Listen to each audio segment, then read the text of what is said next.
Welcome to the Kawartha Small Business Podcast, where we believe the Kawarthas can be the most thriving region in Canada for small business. I'm Brian Rump from Profit Coach. And I'm Matt Garrity of Manage Digital. And before we get started, head over to Kawartha Small Business Podcast.ca/checklist and download Matt and Brian's marketing checklist for Kawartha small businesses. All right, today we are doing our Wayne Gretzky of episodes. Number 99. So that's pretty awesome for us to get to the 99th episode, which is pretty cool. And in honor of that, we have Luke Shauf with us today in studio at Thrive Co-working Community. Luke has helped us design this studio and is an overall interesting person that we thought we'd have a conversation with. So, Luke, quickly give us the rundown bio about yourself.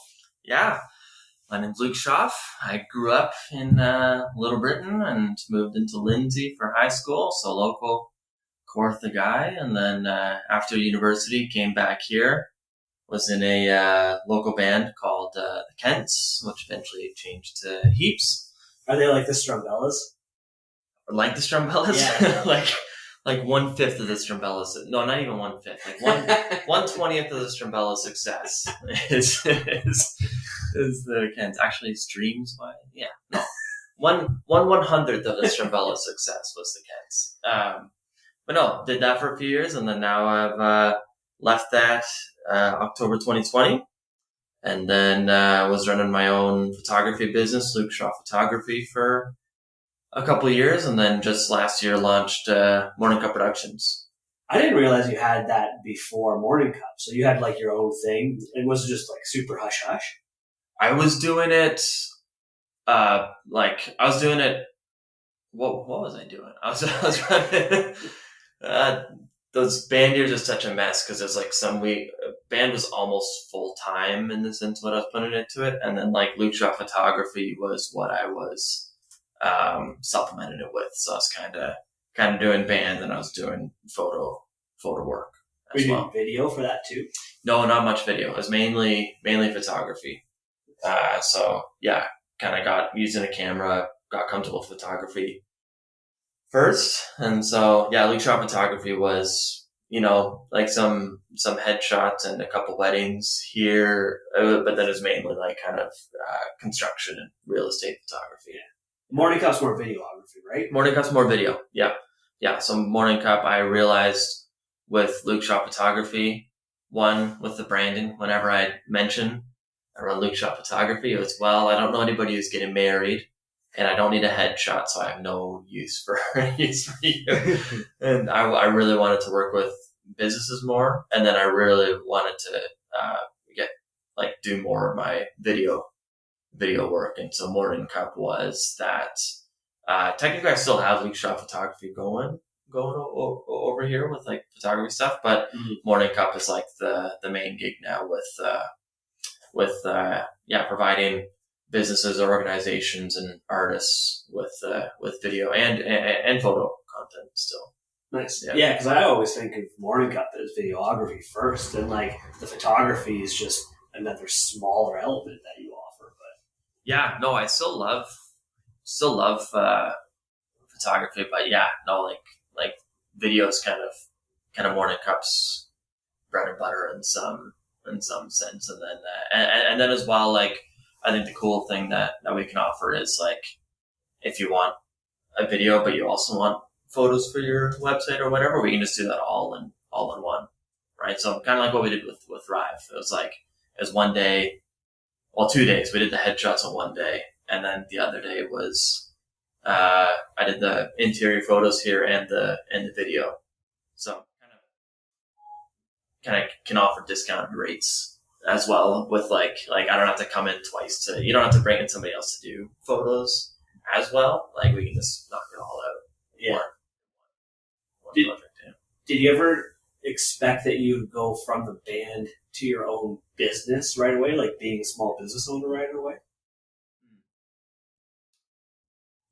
Interesting, yeah. Going from band to business. When I look back, I don't know if I could have done any other path, I think with like,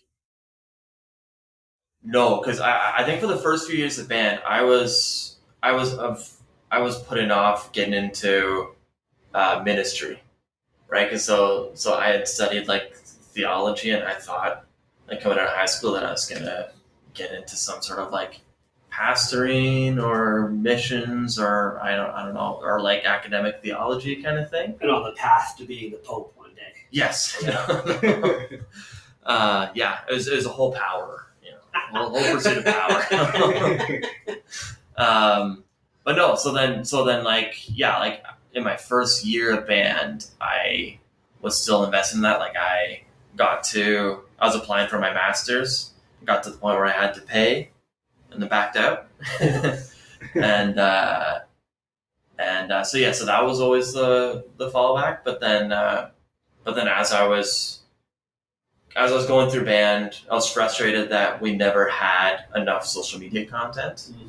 I was frustrated that like we were always asking people after the show if they posted an Instagram story, can we get that picture? Can we get that picture? We need it for tomorrow.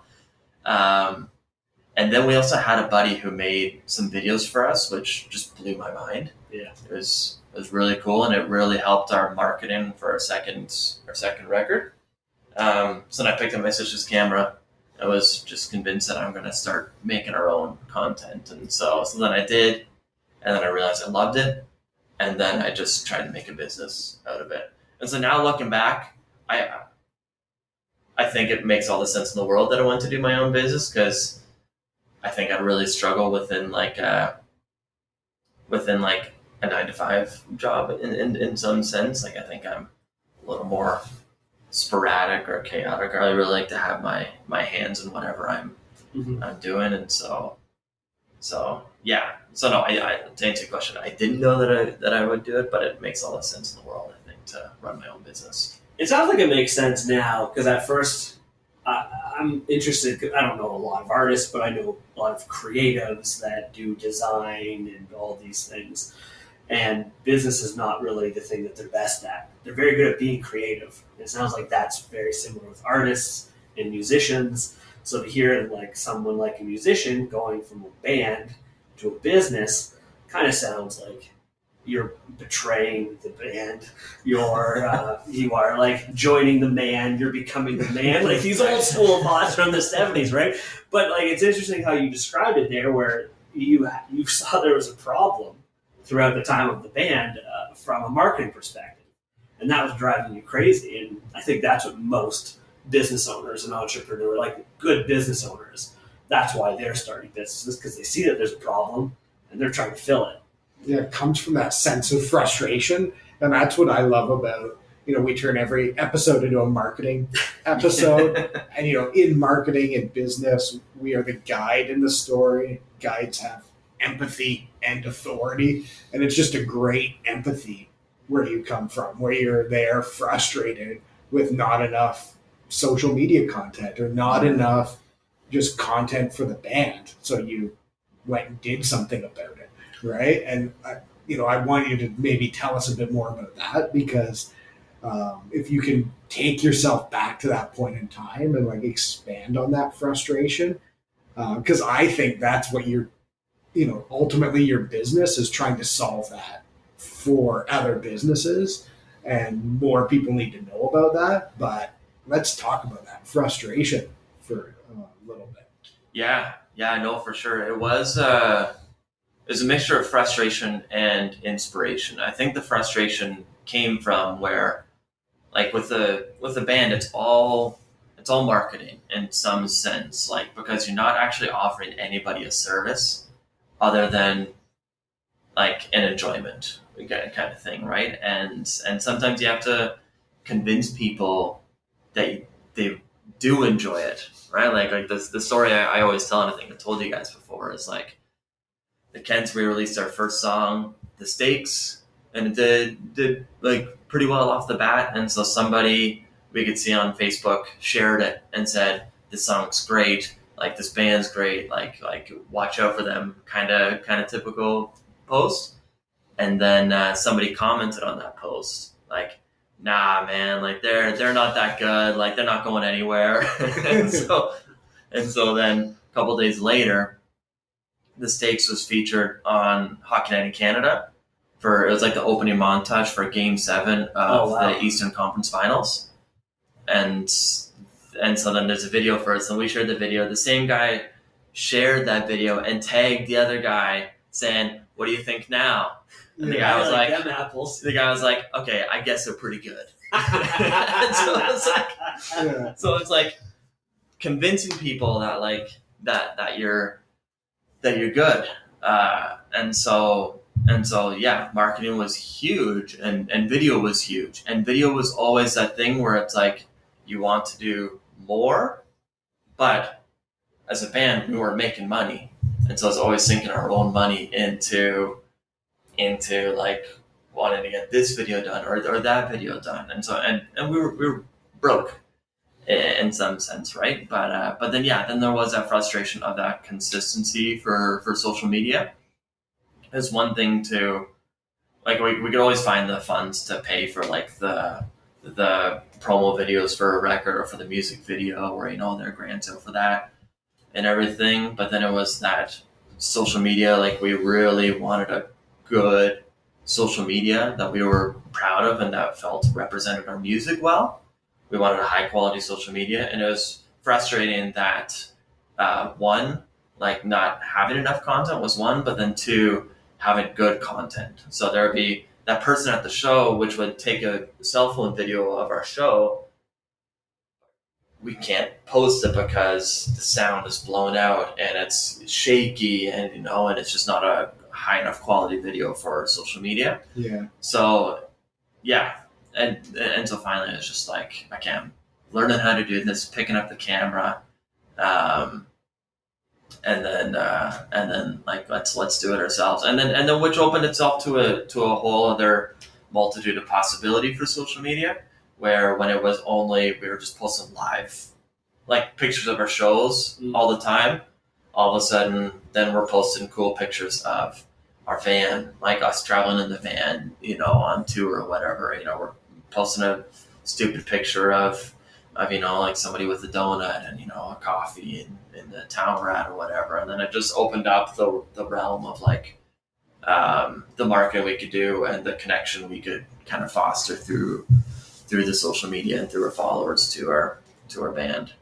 Do other bands, so if you look at social media, is it typically the band who's responsible for that?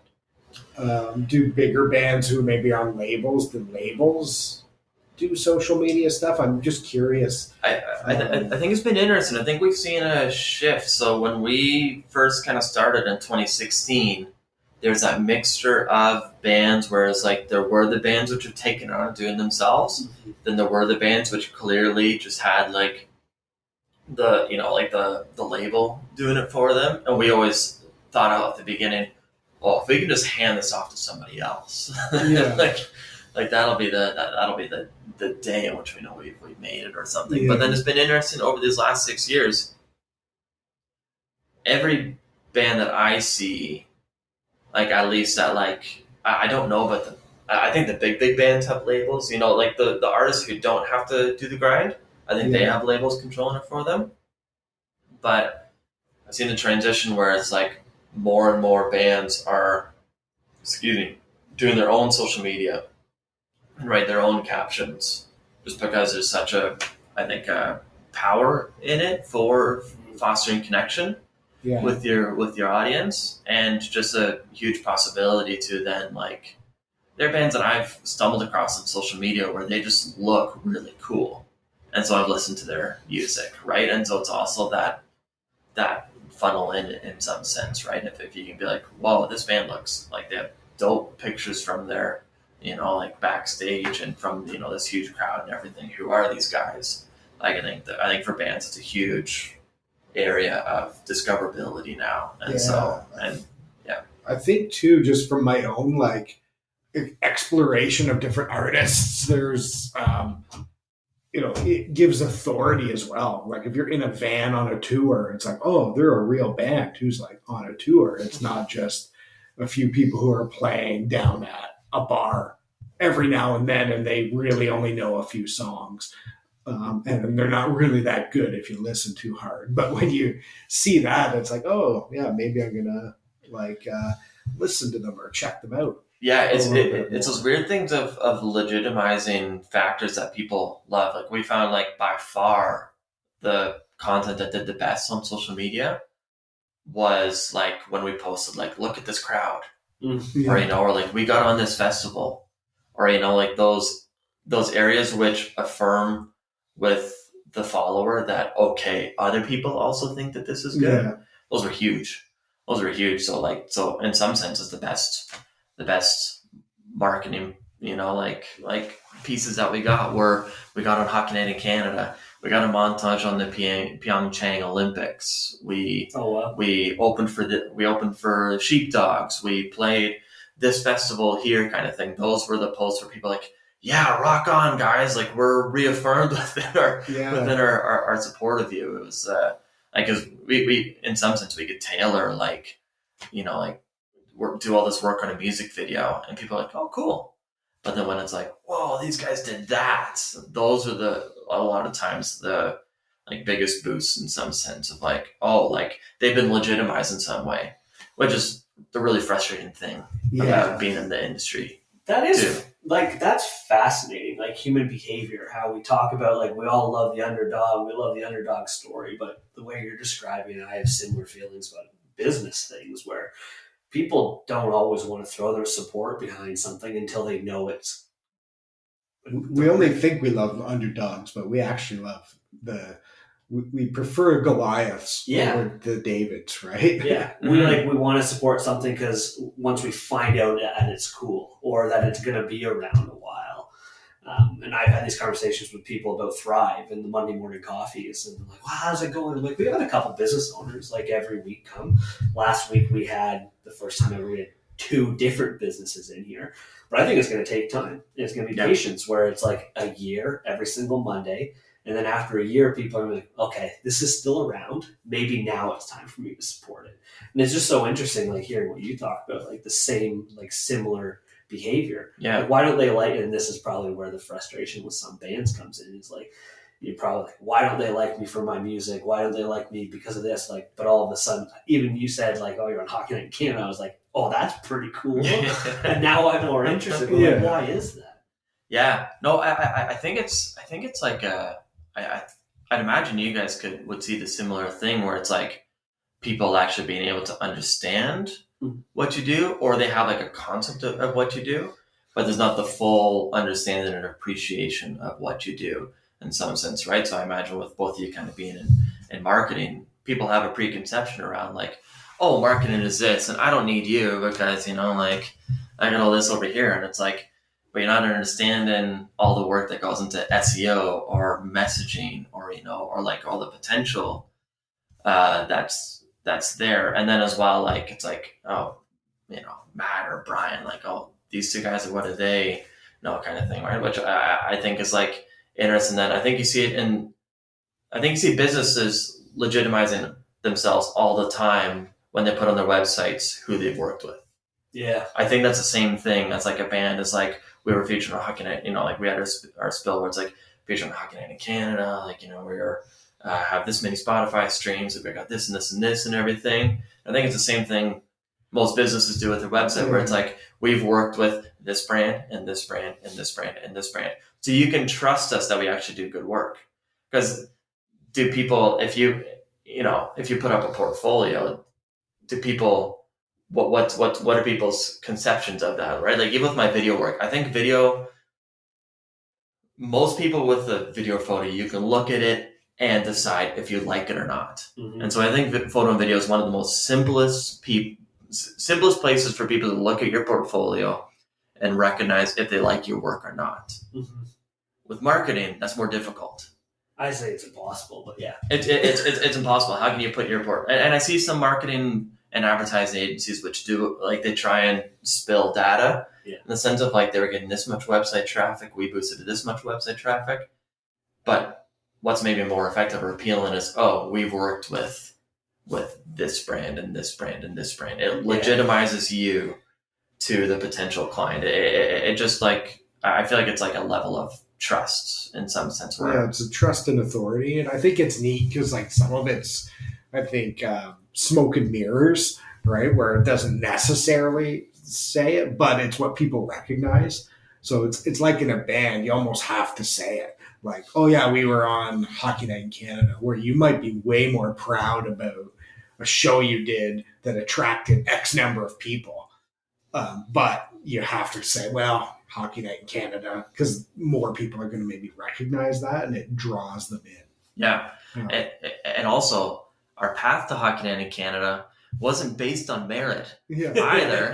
It was like, first of all, the song fit perfectly because it's like, when did all the stakes become so high? And it's Game 7, so it's like it fit perfectly for that. But we only got there because our manager was a high school friend of ours who was the producer on George Stroumboulopoulos' radio show, who worked with him when Strombo was on Hockey Night in Canada, who then knew Tim, who does all the montages. Yeah. So he had a direct line to Tim to be like, hey, you should consider using this song. And it's like, hey, it's coming from you, Colt, and like, I trust you, and the song works perfectly. Let's do it. Yeah. So it's also not like our path to Hockey Night in Canada was super legitimized, and we had an in.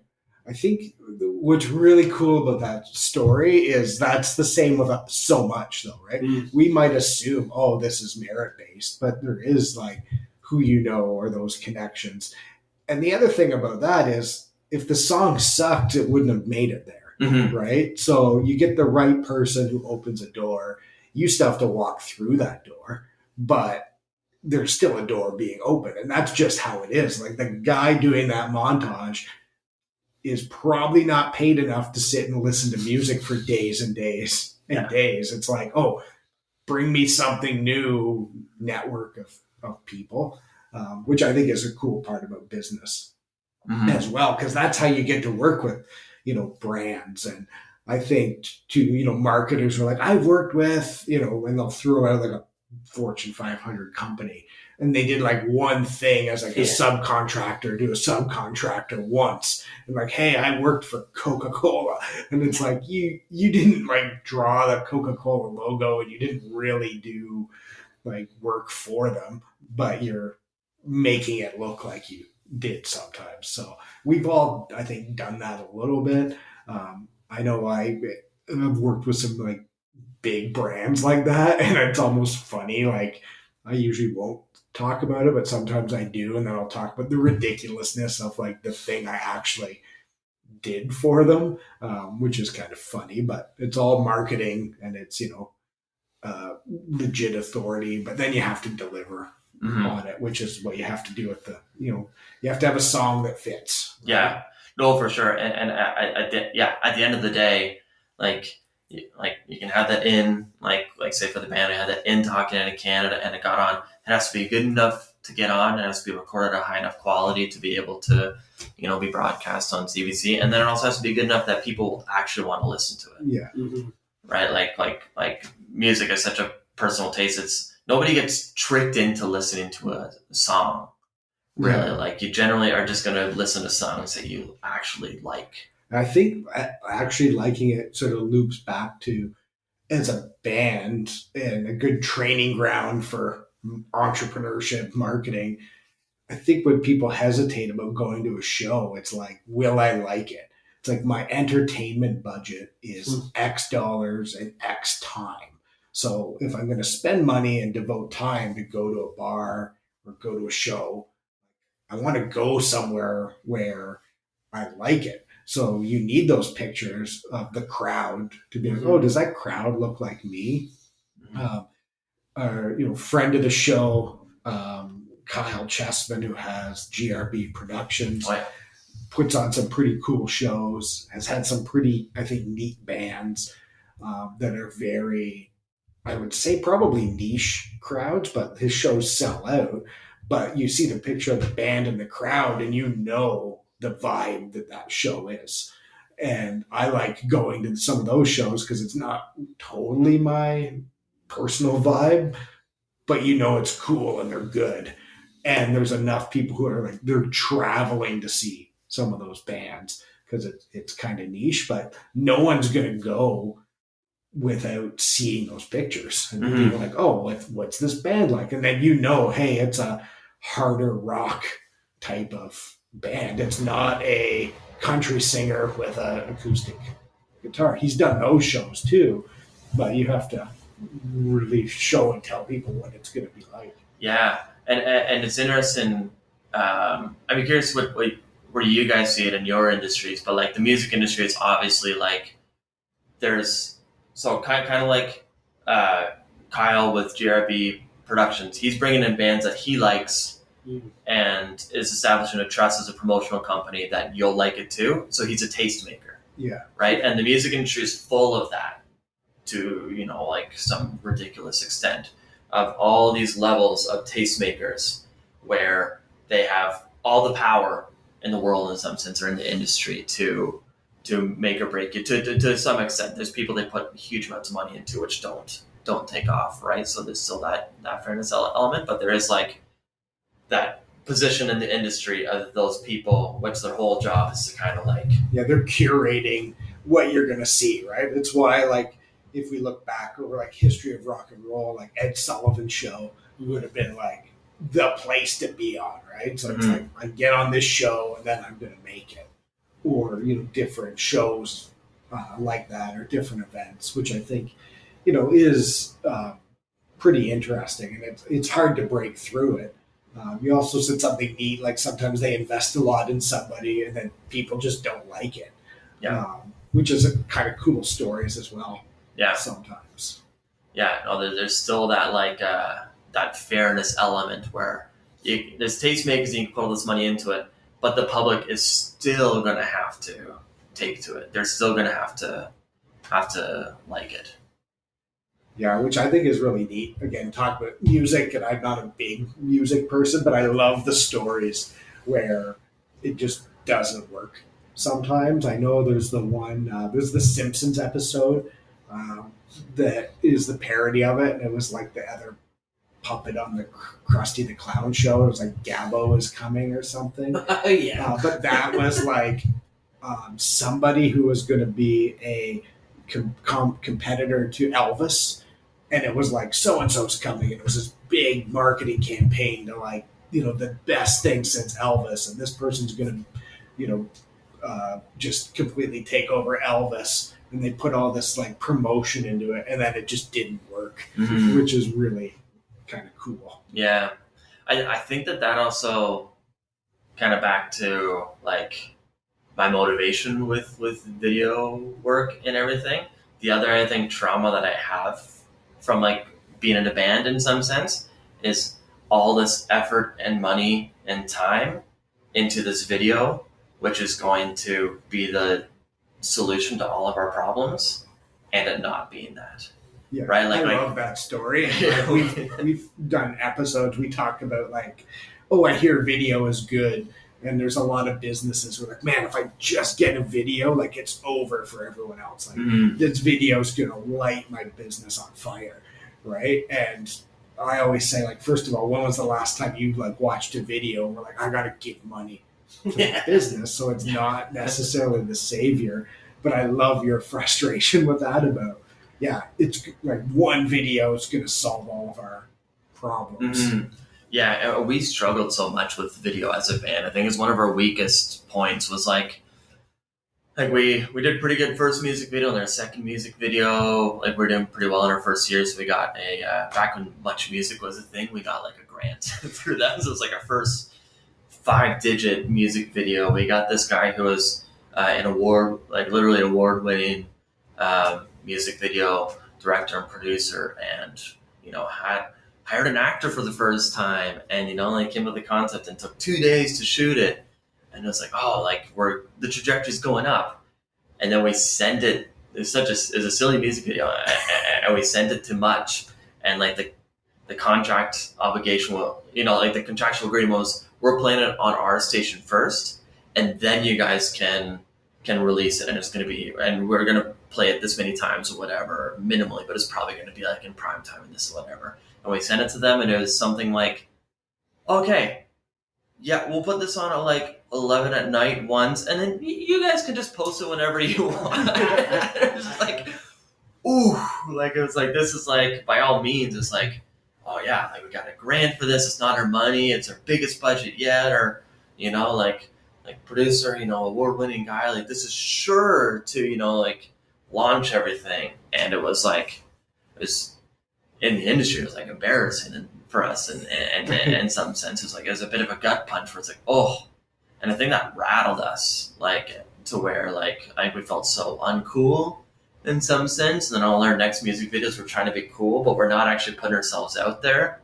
We were all like basket cases in some sense, because our identities were wrapped up in the band and how we're being interpreted among the public, but then among people in the industry who we were really trying to please and impress and everything. So in all my video work now, I still have some trauma where it's like, I can't just mail in a video. Like I can't just come in and be like, oh, you just want a video? Sure enough.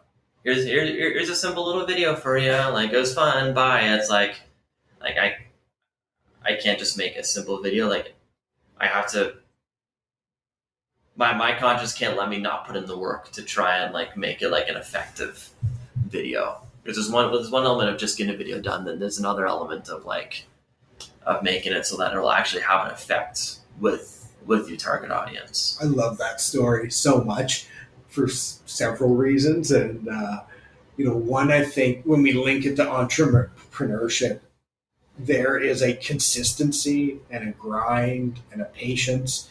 And there's those moments where you're like, when this goes out, like it's going to hit awesome. And then it just doesn't.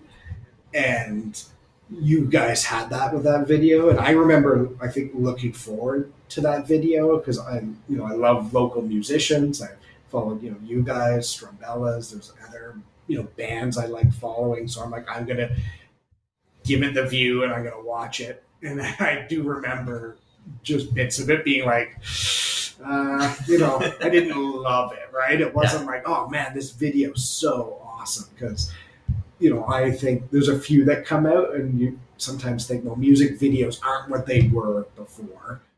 But then you get somewhere, I was like, oh, this is like pretty awesome and I like this video.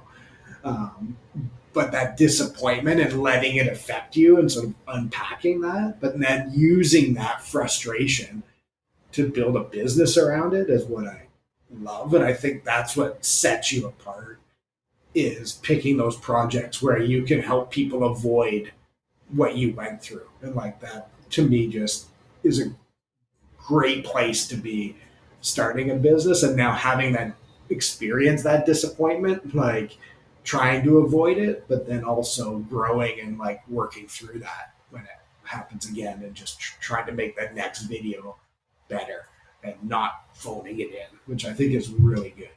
I think that's what makes you an expert, or any of us experts. Like you said, anyone could pick up a camera and do photos, do video. Anyone can do marketing.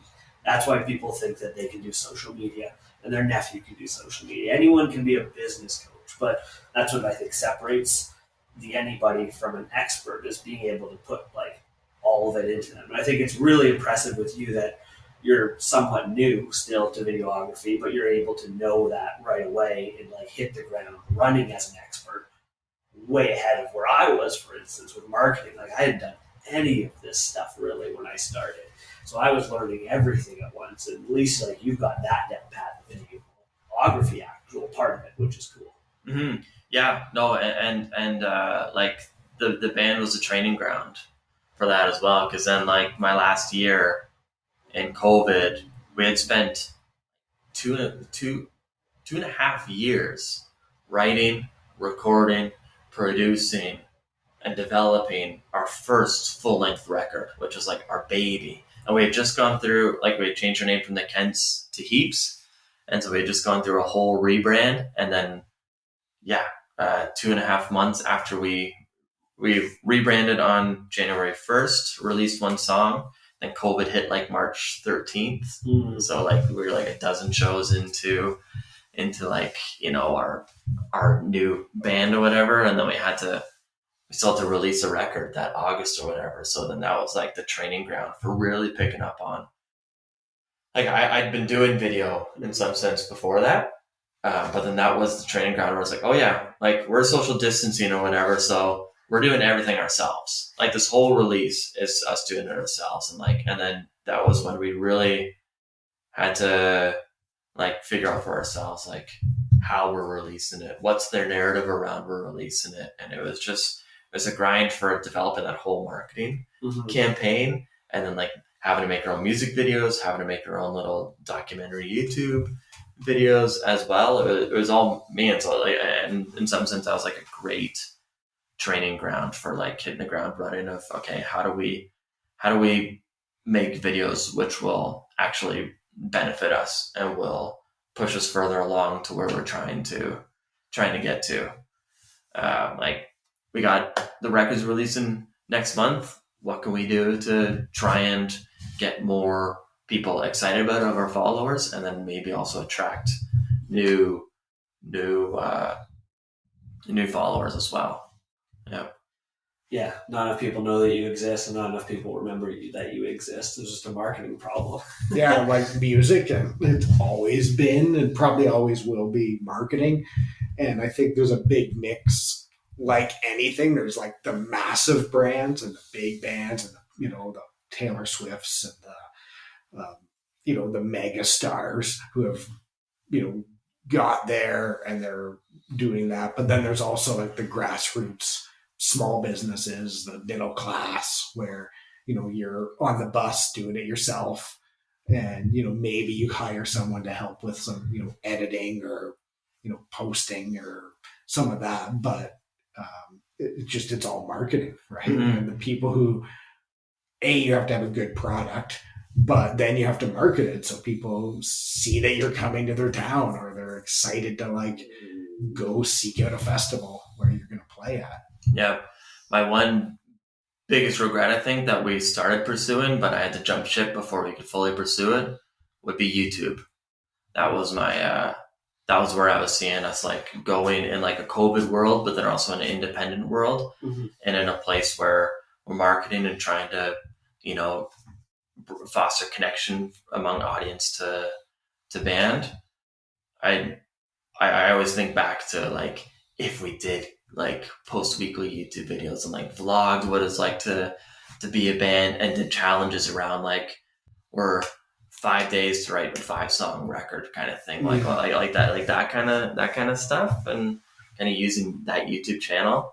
I always think back to like the kind of like what if, in some sense, because there's just so much potential. It's so cool. I think, yeah, the potential of that, and then seeing the people who do it. And I think of like, there's a few bands on TikTok that I like have noticed, and I like follow them, and like they're doing some neat stuff, and you have no idea, like, are they a big famous band, or are they a small like band just trying to get traction? There's a guy who like in the States has like sold out shows just because of his TikTok, which I think is pretty cool. But it's that consistency, posting something, being unique in a certain way. Yeah, and having something that people want.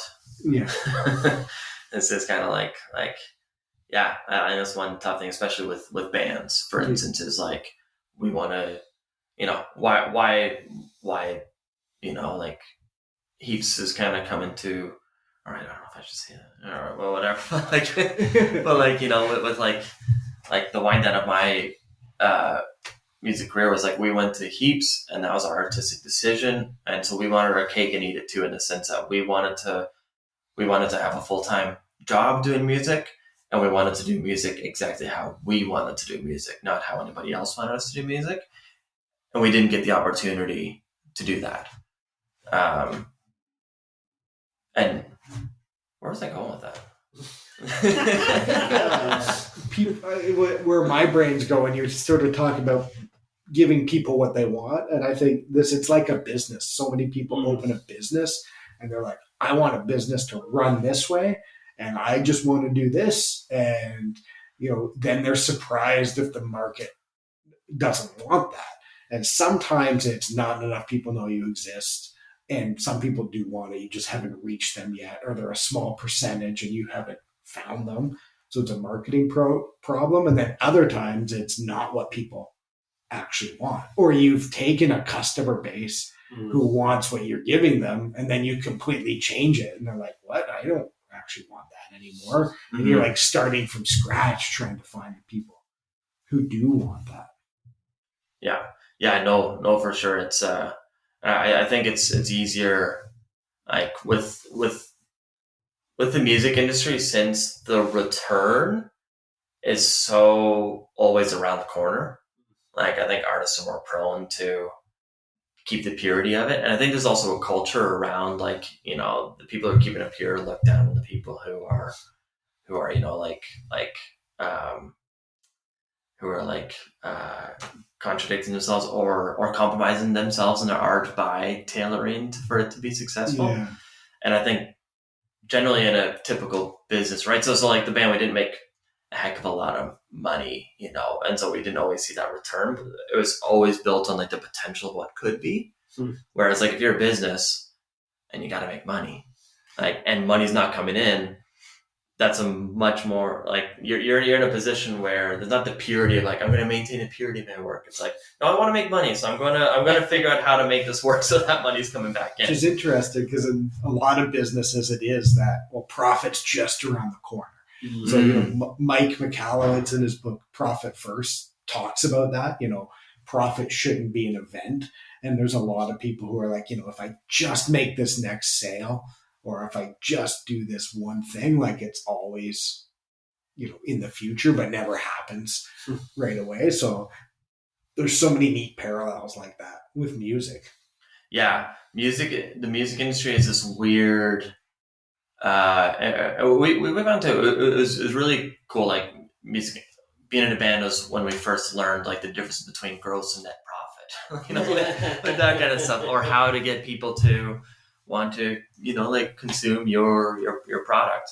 But yeah, no, it's also this weird little fishbowl in some sense, since like with me with photo and video, I can go and reach it to a few people who I know who are like, yeah, I need that. With music, nobody really needs it. Like they like it, and you're trying to convince it. And so I find like the industry is this interesting fishbowl where it's like, and this kind of experimentation where like all those elements that are in business kind of thing, like they really get inflamed within the music industry. Very much amplified those fundamentals. I just think is kind of a cool element. Yeah, as well. Like social media is inflamed within the band, within the music industry, right? Because it can have such a huge effect, or it can have such like it can be this, have this huge profit for yourself, right? Whereas with a typical business, like, yeah, social media can boost in some sense, but like I also got people just walking to my front door who want my service in some sense, right? So there's some elements of the music industry where it's like, it's really, really interesting to, like, for me as well, now running a business and then looking back where it's like, wow, like it was so intense with the music, and it was really cool to like experience that, and this kind of like, in some sense, high pressure, high stakes, will it pay off? But then also this super, like, it was just fun. Too, is my 3 best friends and I just trying to like live the rest of our lives together doing this cool thing we like doing, right? So yeah, awesome. That feels like a good sum up and final thought. Any other final thoughts? I'm going to throw not a curveball, but I want to hear your opinion now, sorry, of what do you think is more important, a product or the business around the product? The product or the business around the product? So like the music or the capability to run that process of the business of the music, for instance, or your case now, because it's still very similar. What's more important, that you create this amazing video for someone, or is it how you run your process of like accounting, financing, your methodologies, preparation, and everything? Yeah, that's interesting. I was just listening to a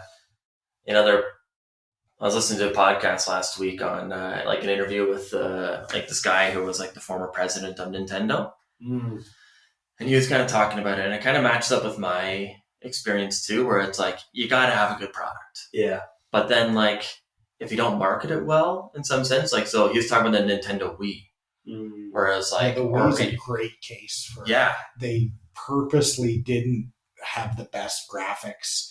It didn't have some of the best like coding or games, but they marketed it to families for like family fun versus being like, oh, it's the best graphics ever or it's the fastest game ever. It wasn't for gamers, it was for everybody. Yeah, no, and there's an element of like you got to have a good product, but then like if you can't communicate that product, if you can't get people to engage with it, like that's it's almost like it's almost like in my head like or how I kind of operate my business, where it's like maybe 10-15% of my time is like really honing my skills and getting to the next level and everything, and then I find like 80% of my time is just trying to it's trying to find the next sale or like trying to figure out like, okay, like if I do this or that or whatever, or is like the actual, like executing a job kind of deal. Right. So it's